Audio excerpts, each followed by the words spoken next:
On today's show, the Atlanta Hawks are officially in the play-in mix, taking on the Miami Heat on Tuesday. I am joined on today's podcast by my friend Glen Willis to break it all down for the Hawks, their recent trends, how they're playing in recent days, some Miami Nuggets and matchup stuff from this particular game coming up on Tuesday. We'll get into all of that and more coming up. You are Locked On Hawks, your daily Atlanta Hawks podcast, part of the Locked On Podcast Network. Your team every day.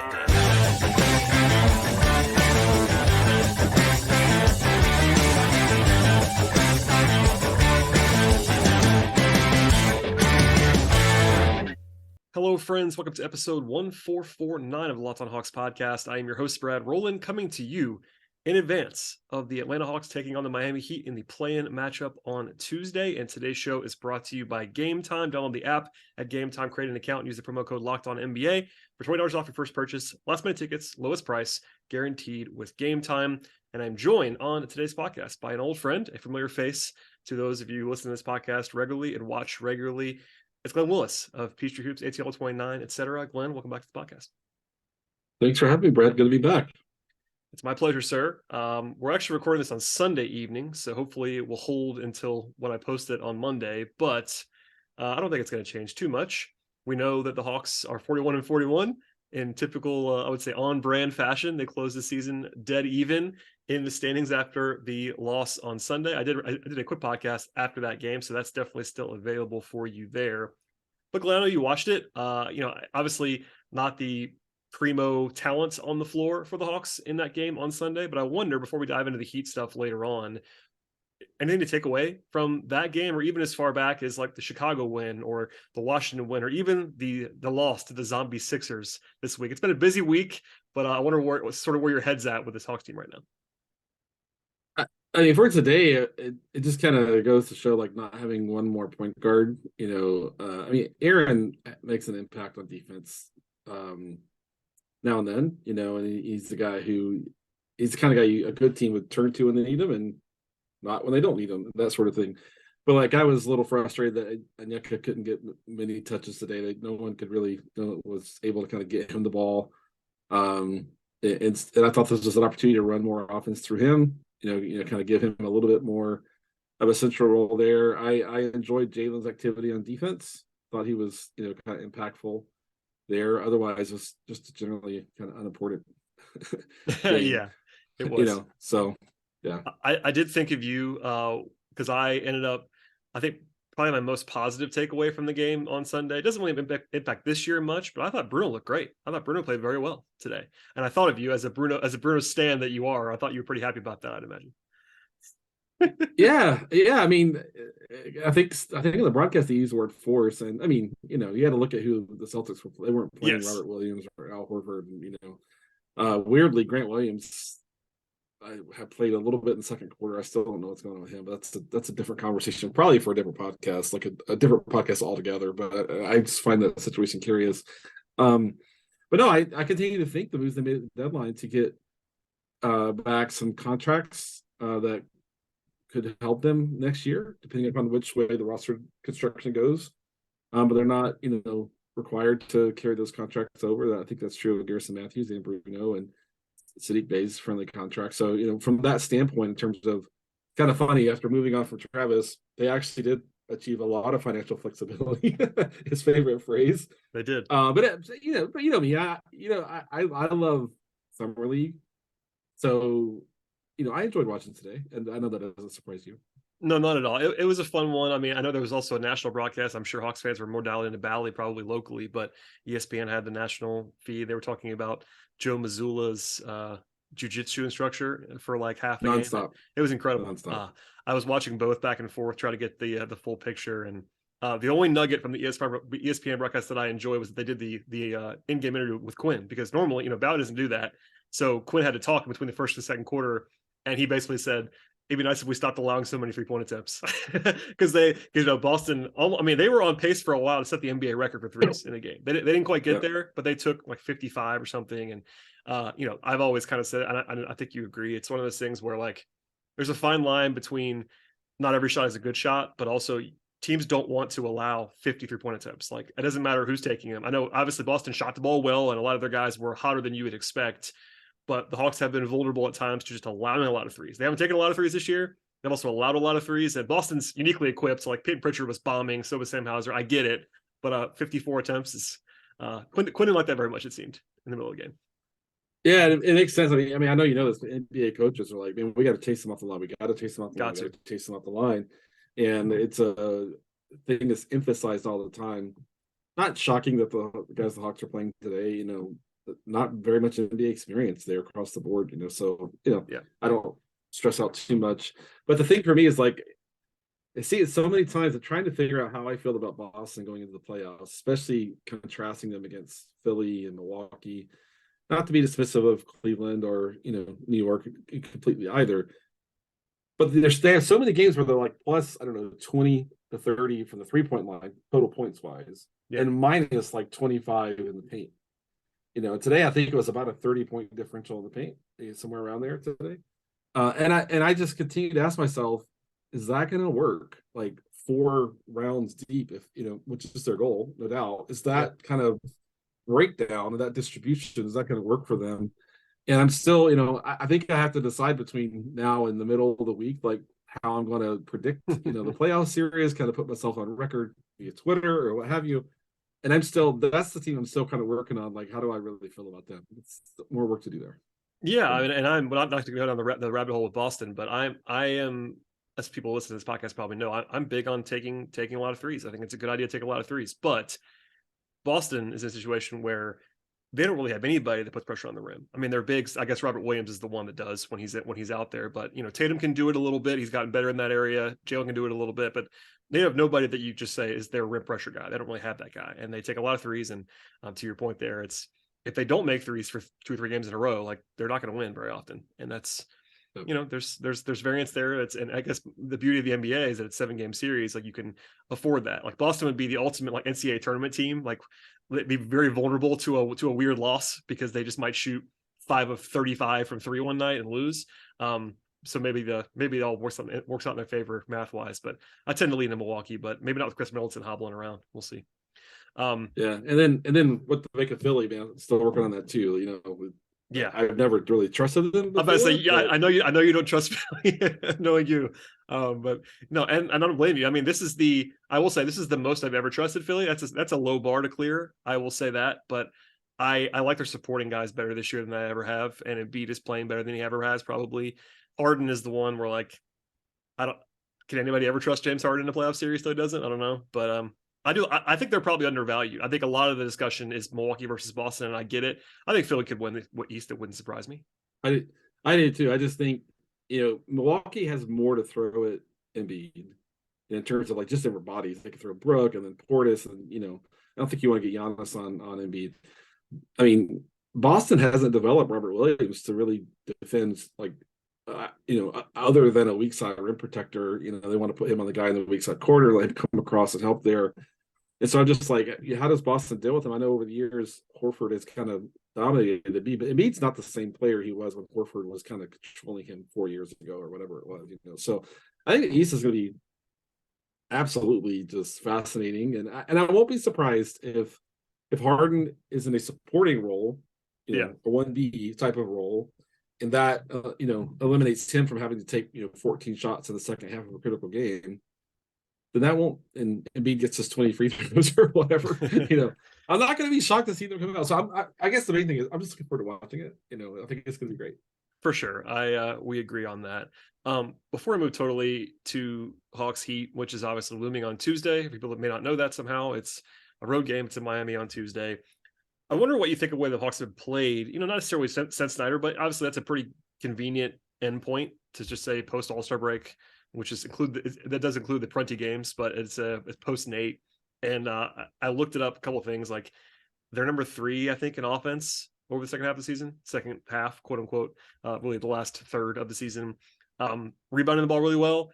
They're taking still not very many 3-point attempts, but they're making a lot of them, taking more free throws. That's a positive sign. It's at times it's been like just Trey basically, and they've been a little bit better there. But then of course the defense has been as bad as you might imagine it would be by watching them every night. and I pulled this. This is going into today, so it might have actually improved a little bit.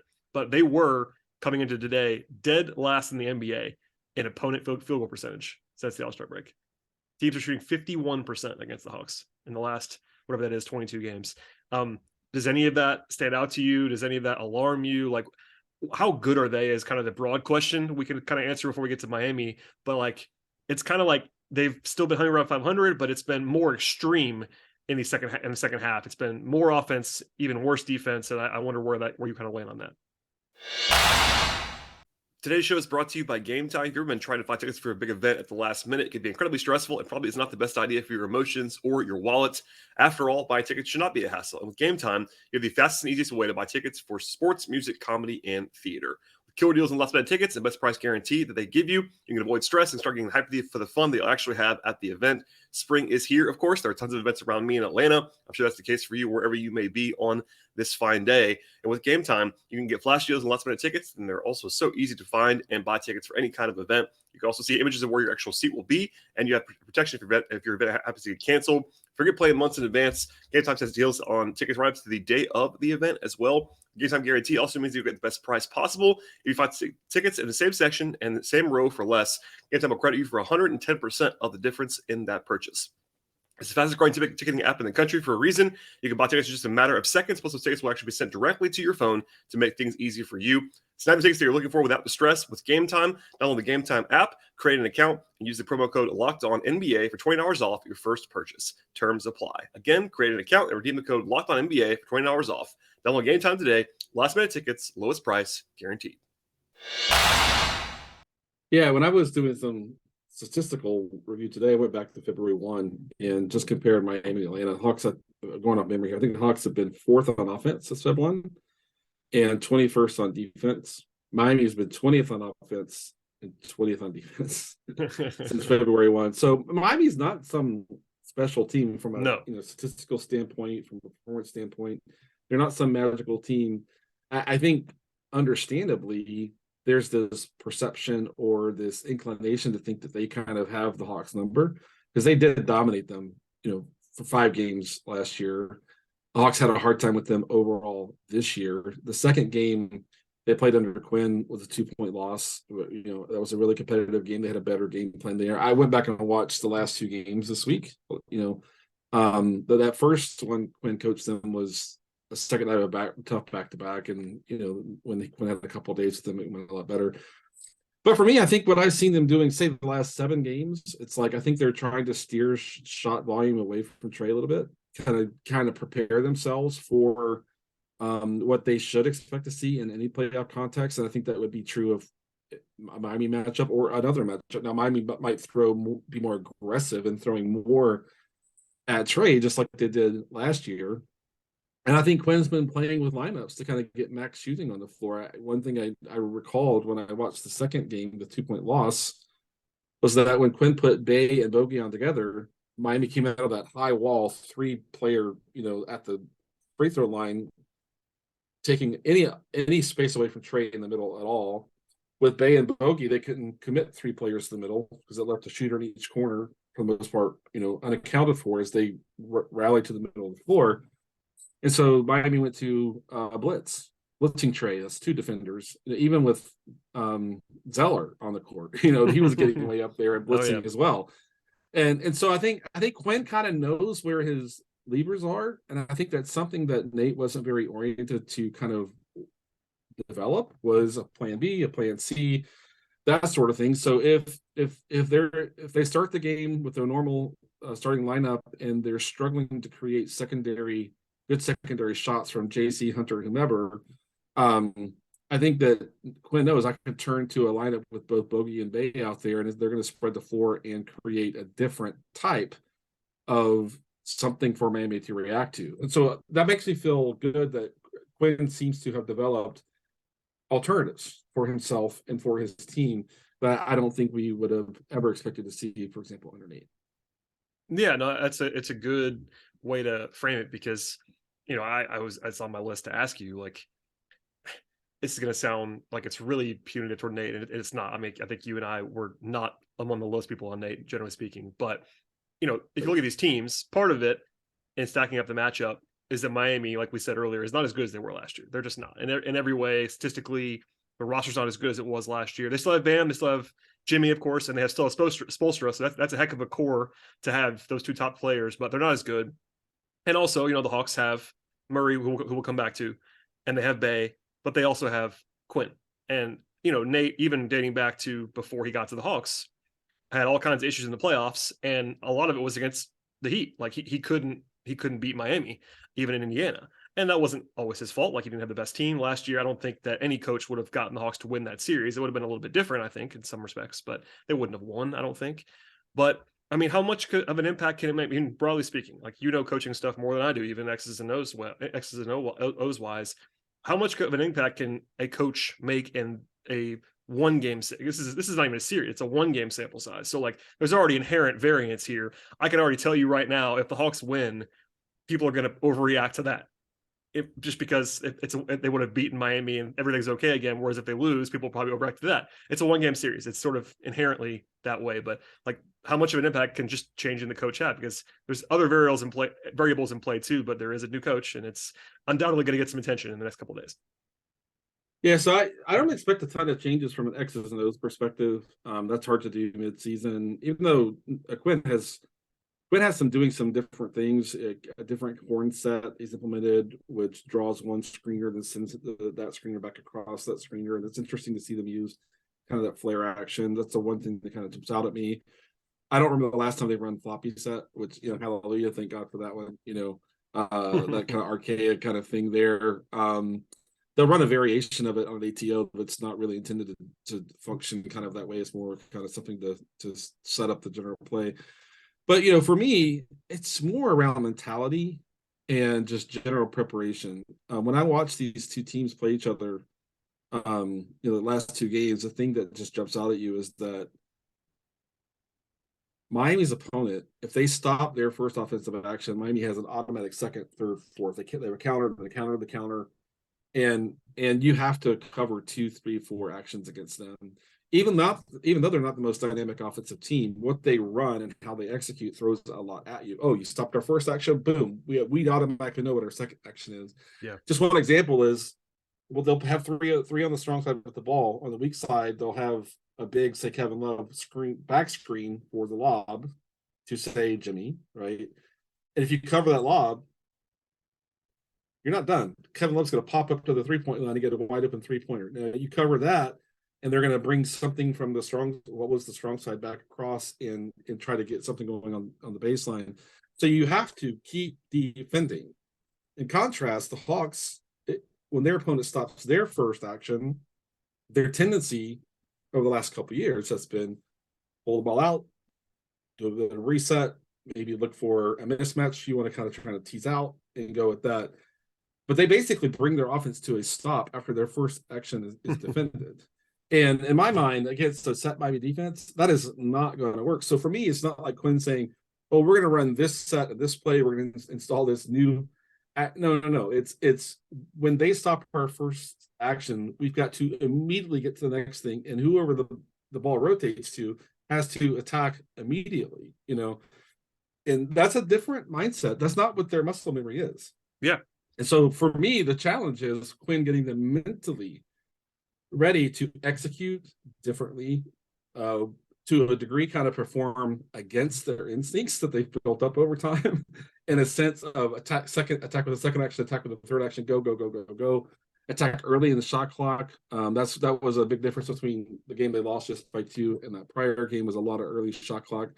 When they caught Hero by himself in space, no matter who had the ball, went straight at him. Same thing with Strus. And so I felt like when I watched that last game these two teams played, there was so much of what Quin was trying to get them to do. Now, Quin had a hard time getting them sustaining that across the whole game because, understandably, players get tired. They kind of fall back to their instincts. They fall back to their habits. And those aren't the habits that have been built up, And when I think about the last 7 games, which I've kind of gone back and taken some looks at, it's like they've been prioritizing the second action more than before. And I feel like it's me watching Quin kind of try to do what he can to kind of move some more helpful habits into their instincts. A lot to do in the middle of the season. But to me, it's really the mentality they have to bring to the floor, defend first, second, third, fourth action, Miami's offense. On your own, attack with second, third, fourth action, go, keep moving, keep working, which has just not been their MO for a long time. So that's more mentality preparation to me than anything scheme-wise that Quin's going to try to kind of use to have an impact on the game. Totally makes sense to me. It really does. I mean, I hadn't thought about it that way, but it's that does kind of click, especially again. It's a one game. I keep saying series, not even a series. It's a one game situation. Like they're, you can have adjustments, but there isn't going to be that back and forth that you normally see over the course of a series. Like you don't. That's I think where you might see Quin's impact even more potentially once if they even get into a series this year. Game 1 to game 2, game 2 to game 3, and that's kind of where you see that chess match that you probably don't get to see as much over the course of a one game season, basically, which is what it is. The other big thing, of course, is, generally speaking, the offense. You got into it earlier a little bit. Trey famously was really bad in the series last year. They were loaded up to him and it worked. And I think it would not be out of line to suggest that the Hawks made the Murray trade as a direct response to what happened in that series. It wasn't the only reason, but I think that they had a lot of pressure, and I think the chorus got very loud about how the Hawks just had to have a number 2 guy after that series because Trey didn't have it and they had no plan B. A lot of it was like Hunter was their number 2 in some respects, and that wasn't good enough for obvious reasons. This year, they have actually scored fairly well against Miami in the regular season. Defensively, they had some issues against them, but in the 4 games that they have like a 61% true shooting, they did a pretty good job. And Miami is definitely a defense first team by the numbers this year. Their offense has not been good, but how much does just having Murray and how much does being healthy also, like this is a full roster that, aside from a couple of hiccups from Hunter the last couple of weeks, has been, knock on wood, 100% healthy. Like how much does that change things? Because again, we talked about how Miami's not the same team, but similar structure, and the Hawks now have a very different number 2 than they had before. Yeah, with Dejounte, Dejounte, I have to say, is not the first guy you think of as a guy you go put next to Trey. Because Dejounte can be deliberate too. I know everyone kind of harps on the fact that Hunter is a fairly deliberate decision maker. Dejounte likes to kind of stop, view the floor before he goes, and instead of just kind of, if the ball rotates him down the weak side, catch and go, attack that space, attack that man. But a lot of it is going to come down to Dejounte. It's kind of funny because I looked across the Hawks' last 7 games, and Trey has averaged only 20 a game. He shot on 34.7% from the floor, 17.4 from the 3. Last year against Miami, 31.9% from the floor, 18. It's like the numbers are his last 5, which is the Hawks' last 7, are kind of a mirror of what the 5-game series against the Heat were last year. But the Hawks are 5-2 across the 7 games. And Dejounte has averaged, he played 6 of the 7, 21.7 on 55% shooting from the floor. And that's what they have to have. They have to have Dejounte attacking this. When I went back and watched those last 2 games, they gave Dejounte space in the middle of the floor. Dejounte loves attacking in the middle of the floor. It's got to work down to like more of an 11, 12 footer than trying to get those 17-foot, pull-ups away.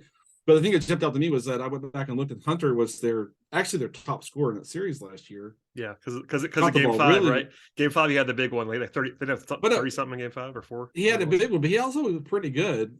Yeah, shooting wise, right? He averaged 21.7 last year, or 21.2 on like 56% from the floor, 46 from 3.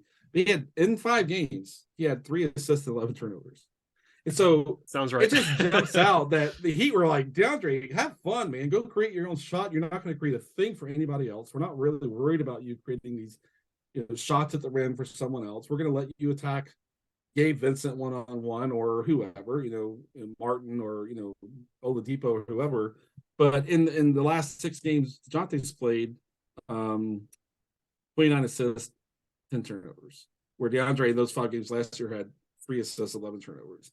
And so Dejounte creating for himself, consuming space, attacking space he gets when they load up the Trey to either get his shot or create through his passing ability, which was much greater than DeAndre's.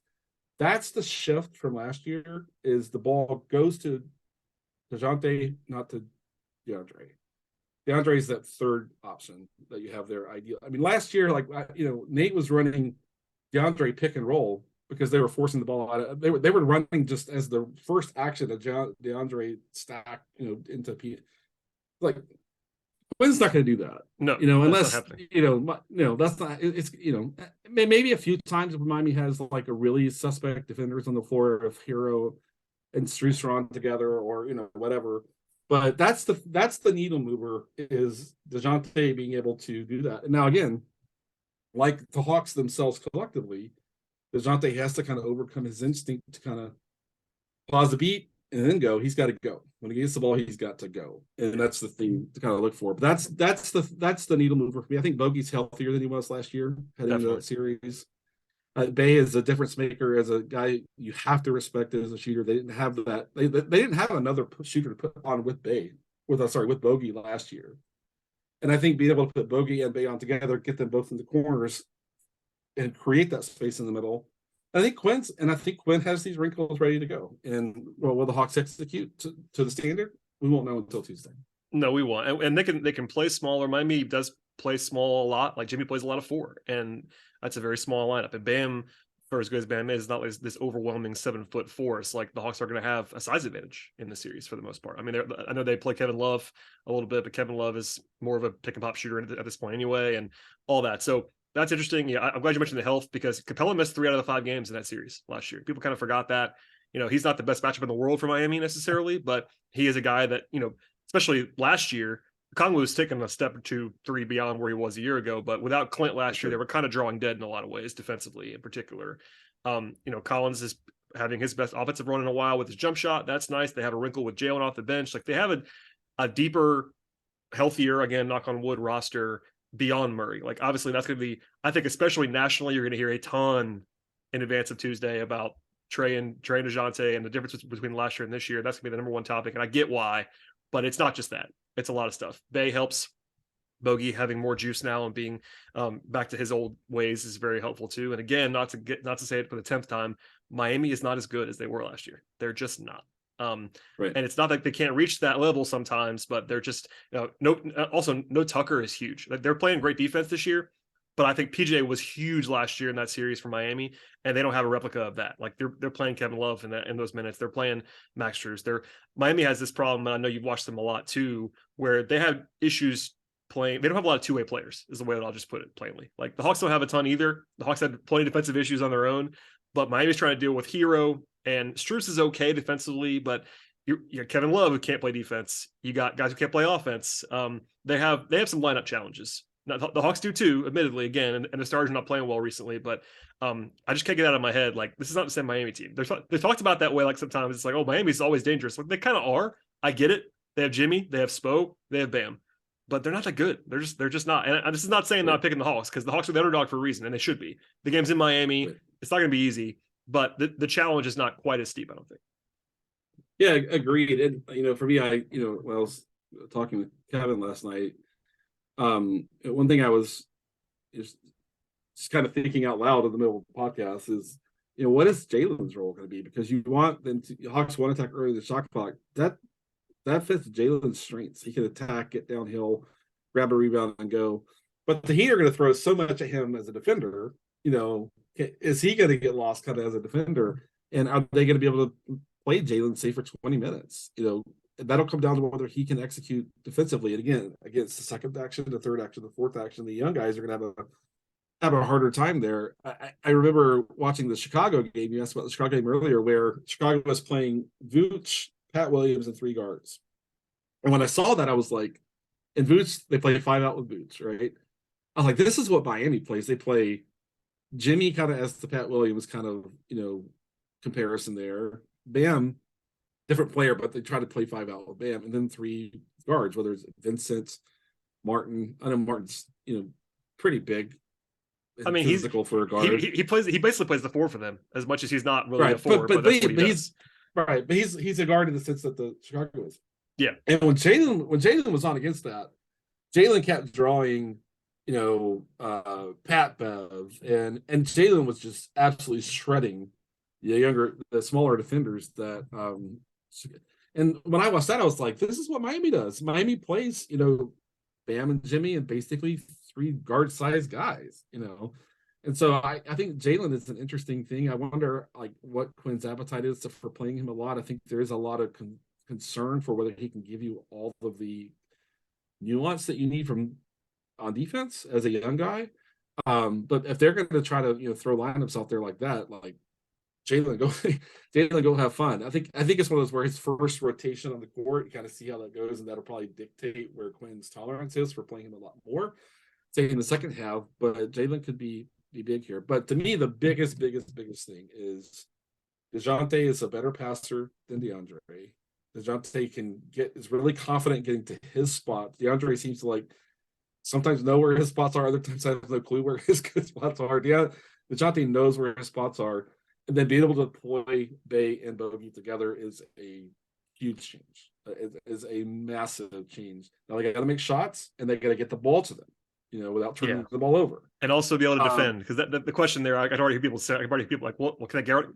They probably can't guard with that group, especially if it's Trey, Bay, and Bogey. Like defensively, you're going to have some issues. But if you make enough shots, and that's going to be their game. I mean, they're going to have to outscore them. I mean, it's not like there's any secret here. Miami's better defensively than Atlanta is. It just is. So if I agree with you. Like, it might be an old school. I know you know this. The Hawks were always good with Herter and Bogey on the court, and it didn't make sense defensively because obviously that's not going to be great alongside Trey. But it always worked because they always scored. They always could play Herter and Bogey, and it'd be more like a 120 offensive rating. It's not quite exactly the same because Bay is bigger. He's different. He's different than Herter. I acknowledge that, but it's one of those things where they're going to have to probably outscore them in a traditional sense. Like offensively, they can't worry about. I mean, this is me talking too. You and I are very pro defense. They got to be able to score in this game. They have to play on the floor. But if you watch what Bay's progression has been, and he's struggled to shoot the ball. He's been better defensively for sure. Yeah. I mean, I'm sure, I don't know, but I feel sure the conversation with Quin has been, Saddiq, I got to be able to play you at the 4. I got to be able to play you at the 4. If I play you there at the 4, you've got to help rebound. You've got to be physical as a defender. You've got to be on point as a team defender at the 4. If you can't do those things, then your offense is, you have to make basically every shot for you to neutralize what I'm not getting on defense. And so in Saddiq, I feel like I'm watching a guy who's been really challenged, especially when at the 4, to do that. And even when Saddiq is on with Jalen, Jalen will kind of play the 2 on defense, and Saddiq will play the 4. Oh yeah, they'll cross match that, right? And then Jalen will kind of play the 3 on offense, and Saddiq will play the 4. And so I feel like Saddiq has been showing at least an effort and an interest and an investment in the areas he has to make some kind of impact to be playable for a long. I mean, I'm not going to be shocked if we in the game on Tuesday and Saddiq's played 32 minutes. If they have to produce the offense not at all they need. Yeah. And Saddiq is giving them enough rebounding, enough team defense, etc.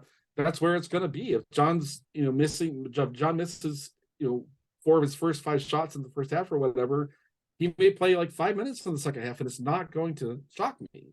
I'm a huge JC. I was about to say, and that's me and you talking. You and I, aside from maybe Tyler, no one's higher on Collins than you and I. And I agree with you. There's definitely a scenario where they're leaning heavily on Bay at the 4 and closing with Bay at the 4, and I won't object to it just because it's a matchup thing. Number one, Miami is smaller, and Bay's he's just a much better shooter. And if they're playing that way, and they want that spacing, to your point, and if he's playing enough defense, because his first few games, and we tried to give the caveat, he had just got there, he came from a bad system in Detroit. I don't think he's ever going to be as bad as he was in those games.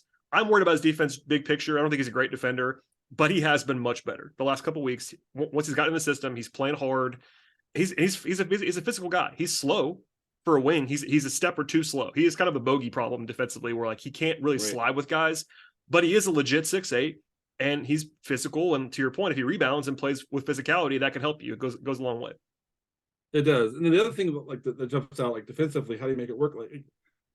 Quin had Trey defending Hero without switching off of him when there was a ball screen. You have to. Last year was Trey on PJ as much as possible, right? And then PJ, kind of impacted on the offensive glass, understandably. But if you're not trying to hide Trey and Quin selling Trey, you can do this. Hero is a good offensive player, but he's not some savant shot maker. He's a hot and cold shooter. Yeah. He's improved as a passer and facilitator and things like that.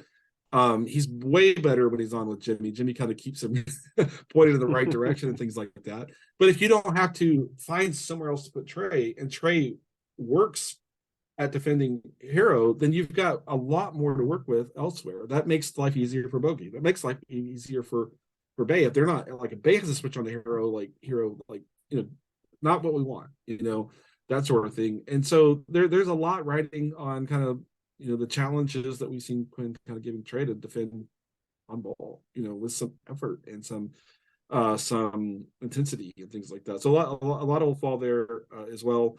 And the last thing I think for me, that just the last big thing is just Miami's going to be physical. We know that. Oladipo's physical, Jimmy's physical, Lowry that's basically about all he has at this point in time. Yeah.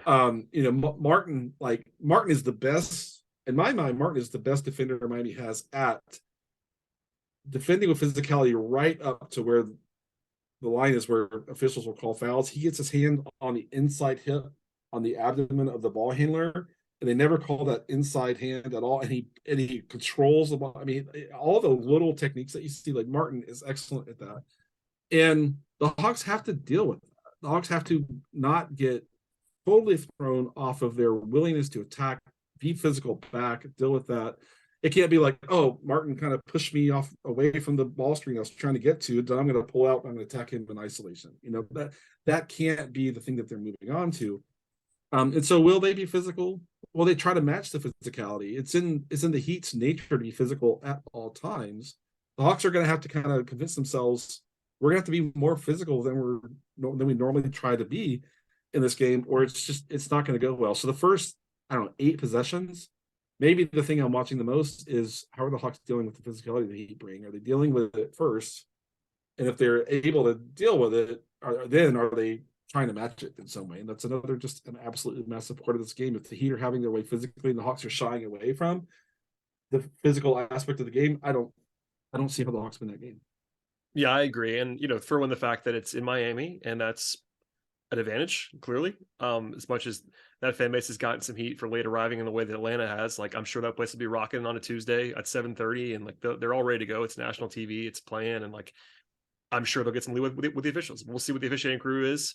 You and I will probably have opinions before it even starts the game as to who's calling the game. We'll see. But yeah, it's a big thing. If they don't match that physicality, there's still a way for the Hawks to, get hot and outperform that. But I'm with you. Miami is going to be physical. It will not surprise anyone if they are. But with the Hawks, it's can they have a reputation around the league? It's they're not always physical. They're not. They're kind of a finesse team in some ways. It's been better recently to that end, but then they have these bouts where they're not, and we'll see. And I do think that also, and this is more of a nitpicking thing, but the ISO ball question is going to be out there, especially in crunch time. And we've seen the Hawks have some really bad fourth quarters. We've seen the Hawks have some really bad last 5 minutes where it becomes the worst impulses of Trey and Dejounte when it's just that's it, and that's all you do. That isn't going to work against Miami either. Maybe I should say Trey's good enough where it does work sometimes. He actually can do that. But that is not the plan that I would be recommending in this game. If they're too stagnant, they're not going to be able to score enough. So inevitably, it does devolve into that at the end of games. Almost always teams, that's just what happens. But to not have that be the whole fourth quarter would be big. Not have that be the whole last 8 minutes, because I can see a scenario where the Hawks are up 6-8 points in the fourth with 6 to go, and it gets a little bit tight just because Miami's going to make you do that. They're going to guard you a certain way. And, I'm not sure. It's possible deep down that, Trey, I'm confident he's remembered the playoff series and would like to make a statement in this particular setting, and having that impulse fought. I think he can have a big game. It wouldn't surprise me at all if he did. He's an awesome player. But what you don't want is Trey to go out there with the mindset of I have to have 40 because I had a bad playoff series. We won't know that until we get there. But he's had those moments sometimes, and I think this would be a big moment for him to not do that. If he has it going, then great, go off and have 38. But if he could just be in the flow, and he's going to get guarded aggressively, like we talked about earlier, he's number 1, number 2, number 3 on the scouting report still, even with Dejounte on the roster. But to just take advantage of that would be great. Not to have it be too stagnant, because Miami's good enough defensively where you can't really beat them with that. Yeah, and the one X's and O's thing, like I said before, that I don't see a ton Quin's going to do there, but the last game against Miami where they put up 128, Trey ran a lot of side pick and roll with an empty corner. Yep. Which puts Clint or Onyeka on the baseline. A lot of it was Clint on the baseline with nobody to attack him really coming from that side, right?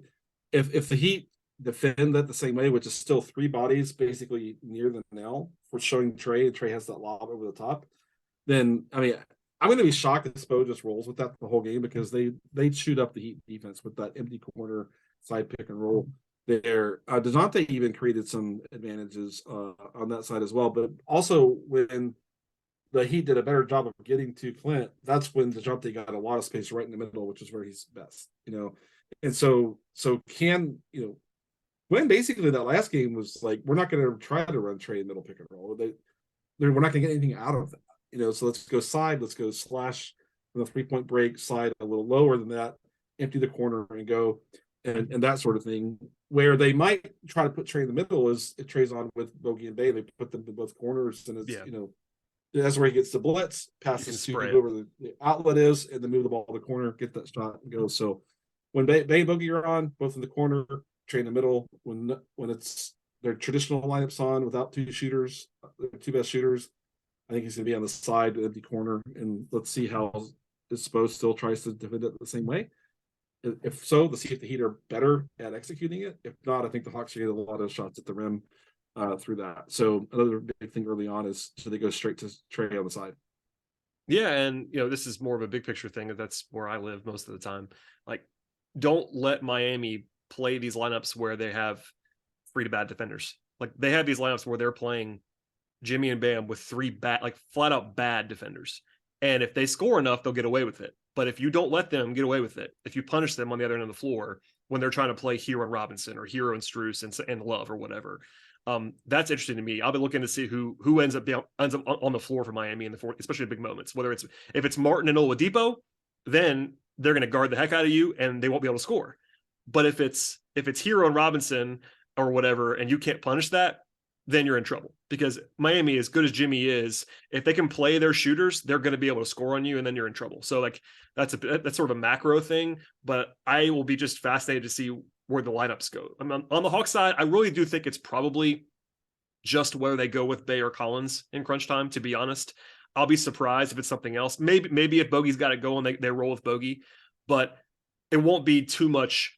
It'd be surprising if they were to go with Jalen or AJ or something in crunch time. I can't see that happening in realistic terms. Maybe it's a chance, but Miami, they have a lot more variations. They go a lot weirder sometimes. We know who their top 2 are, but Lowry's their third guy in a lot of ways. He's not that guy anymore. Hero's their third guy on offense, but if he doesn't have it going, they'll go away from him. They're not afraid to do that. So right. The weirdness is really more on Miami's side. Atlanta is kind of what they are in some respects, at least late in games. Maybe Quin will change that, but as much as Hawks fans have hated it, he keeps going back to the starters in crunch time. And Bay's the only one that really has snuck in there at all recently. Bogey on occasion will do it when they go offense defense, but they're more, I don't want to say predictable in that sense, but they kind of are. It's kind of like these are our lineups, guys. Whereas Miami, there's a lot more variation there. Yeah, and I mean, and we have to say, like, Hunter's not been good since coming back from the games he missed with the knee. He was better today, I think, but it was a non-competitive environment. but I'm just not going to be surprised if Hunter's struggling to do the things. And I don't mean just like, oh, Hunter's bad around Twitter's like, get him out. I just mean if he's not doing the 2 or 3, if Hunter's not doing the 2 or 3 things they absolutely have to have him do, then I'm not going to be surprised to see Bogey get the bulk of the minutes down the second half. And the question is there, just to build off, because I agree with you. The only reason I'm not giving that more credence is because it's Butler on the other side, and they might just think that they have to play Hunter on Butler. And I'm not ever saying that Hunter is this incredible defender. He's not. He's their best option. He's their best wing defender. He just is. I know Jalen's going to be great defensively. His flashes are really there. He's not ready to go to cover Jimmy Butler as a primary in a playoff series. Jimmy's going to get to the line 20 times if Jalen's guarding him, I think. Yeah. So that might be the temptation is like, do we want to pray, like put Saddiq Bey on Jimmy and just pray that he can not get cooked, or put, Bogey has covered Butler in the past. It's not a bad matchup for Bogey because Jimmy's not super quick, but do you feel good about either one of those guys covering Jimmy Butler? I don't. So that's the thing about that. Like, they might just feel like they have to play DeAndre in this matchup just because of Jimmy. Yeah. That's the nature of, like, for all the frustration about Hunter, and you got into it. Like, it's gone overboard. I don't think Hunter's this great player, but you have to be realistic. Like, he is their guy. And Quin said it the other night.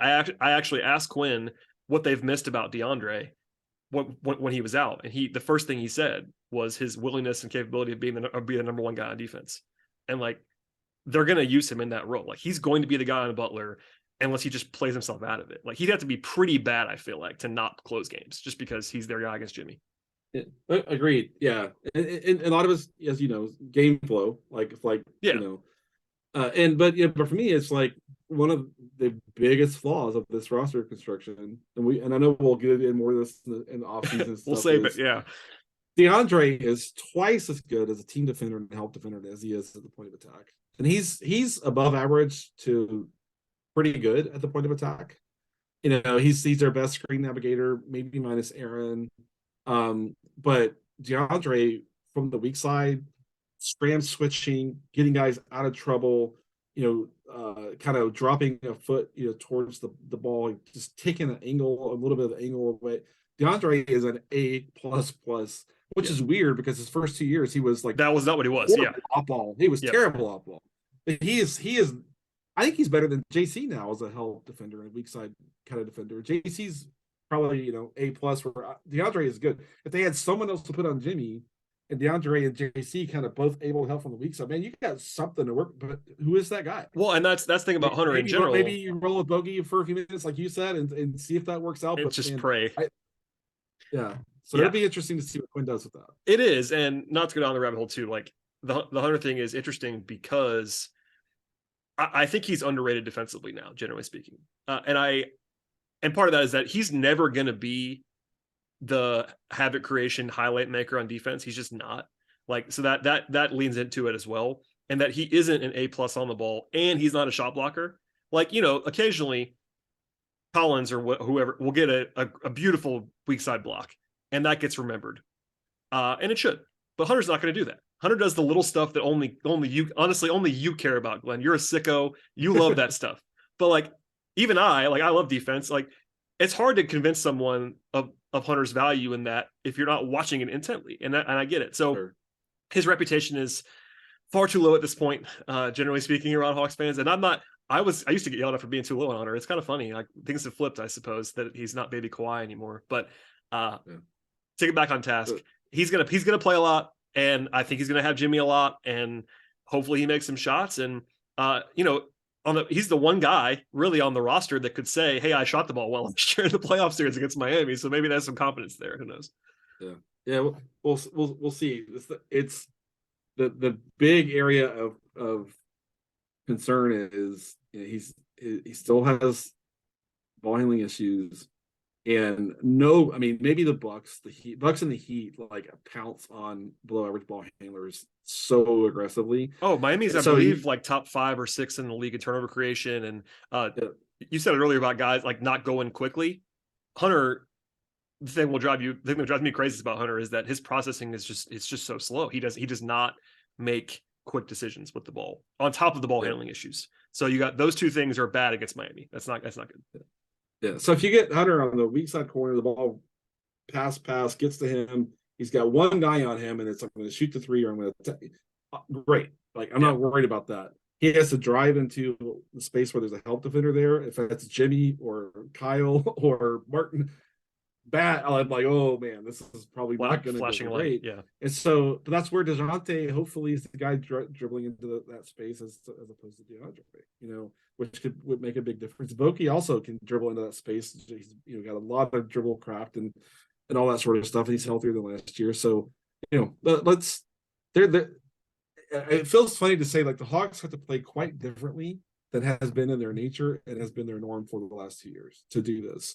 But with not having to play their key guys today and having a little time, I feel like Quin might maybe be able to kind of get them close enough to where they need to be to play differently than they've been in a while. And if they do, it'll be sort of kind of the first big thing Quin has accomplished is to get them to play the way they have to play in this situation, even though it's not their muscle memory, not been their nature for a while. That's kind of, to me, that's the biggest thing is can they play with a different mentality and a different approach and not when they get tired or encounter adversity, fall back to those old habits. Those old habits are going to be what plays right into Miami's hands all over again, like it did last year. Yeah. And as much as you and I went deep there and treat this almost like a playoff series, it is a 1-game sample size. Like, not to go back to that, but there's just inherently more variance. I mean, the Hawks are, at this moment, looking at this at it now, our friends at FanDuel have the Hawks as 5.5-point underdogs in the game. Most of that is attributed to home court. Like, that's about 3. So Miami's basically viewed as being better than the Hawks, but not by a lot. But the game's in Miami.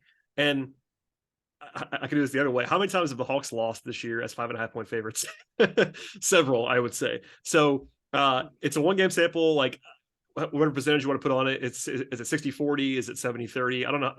The Hawks are underdogs in the game, but it's not a situation where they're drawing dead. They're not going in as 15-point underdogs. Like, they have a very live chance to win this game. If they make threes, it could be that simple in a 1-game sample size. If Miami goes out and shoots 4 for 24 from 3, the Hawks are suddenly favored to win. If that's all you know about the game, that's all I tell you right now, Glenn, is that Miami shoots 5 of 27 from 3. The Hawks are favored in the game. Doesn't mean they win, but they become favorites that quickly. So we'll see. There's a lot of fun. It kind of breaks your brain. People like us that are wired this way to, like, you know what? As soon as the game actually starts, it's kind of like, we'll see what happens. But it kind of is that. It's one game.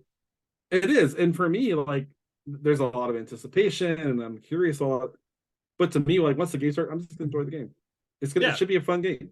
We'll have notes going. I know you and I will be diving in and doing weird nerd stuff, and we'll figure it out. And after that, look, I mean, we'll either be previewing a series against Boston that starts on Saturday. By the way, if the Hawks were to win on Tuesday, they play 3:30. We don't know that as I'm recording this podcast. We know that they play 3:30 game 1 Saturday in Boston if they win on Tuesday.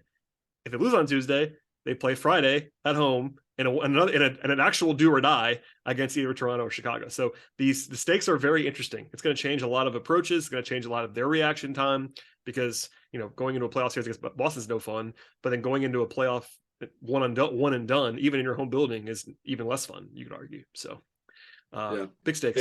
I'm not plugged into Vegas at all. I don't bet on sports. I'm not judging anyone that does, Brad. But if you want to go by Glen, like, I view this as like a 58-42. Like, sure. Miami 58, Atlanta I'll buy 42. That. I think Quin's wrinkles are going to kind of just raise their likelihood of winning a little bit, and I think they've learned a lot. In those 2 games, they had one game that was a second night back-to-back that everything went terribly. They implemented some things in that second game that gave them some positive reinforcement. Didn't stick with the whole game, but I feel like last year going to the playoff series, the Hawks were like, "What are we going to do? What are we going to do?" This year I feel like they have a plan. They know what they need to do. Can they execute it? I will see, but I feel like they know exactly what they need to do to win this game, and that's different than it was last year for me. There you go. I will let things stand right there, Glenn. Before I let you go, please plug what you have going on. I recommend always people following you on Twitter, but you do a podcast with my nemesis, Kevin Snyder, that's also worth listening to. So where can people find your extensive, fantastic work? Yeah, ATL and 29 podcasts. Kevin and I recorded last night. Brad and I think, got in a little bit more depth. It was Easter Eve last night, so we were both kind of, balancing family and all that sort of stuff, right? Yeah. But I think a good compliment to this conversation. Definitely. Twitter at Willis_Glenn went in. Find all my work there. I still show up. Some of my work still shows up at Peachtree Hoops. Zach and Wes, and Graham and the rest of the crew over there still do great work over there, and so always follow what's going on over there. So, but it's just fun. I mean, this is the best time of NBA season for me. I can't wait to see in the next 2, 3 days, 4 days where all the seeding lines up, and think about what kind of predictions I want to make that no one should use for any betting purposes, but for entertainment purposes only, I think is the way to say it. But follow me on Twitter. Check out the podcasts Kevin and I do. Had a lot of fun when you showed up there. That was fun 3 or 4 weeks ago, I think. We'll have to do that again. I'll drop in again sometime with I can't give Kevin too much of my attention. We have mutual hatred for each other. No, I'm kidding. Kevin and I spent a lot of time together. So I know the perception must be maintained. It has to be maintained. All right. Well, thank you, Glenn, for being here. Like you said, this is a very fun time of the year, just even beyond the Hawks. Like they'll be playing games on Tuesday and Wednesday and Friday, and then there's a full 8-game bonanza of playoff action Saturday and Sunday, whether the Hawks are in it or not. So fun people like you and me, they're diving into this stuff all year long. As for everybody else, please subscribe to this show across podcast platforms and rate and review, all that fun stuff. One more plug for Glenn and Kevin. And thank you for listening, everybody. We'll see you at the very least after the game. Might have even one more show after this. We'll see. But at the very least, I'll be back after the game on Tuesday. So stay tuned, and we'll see you next time.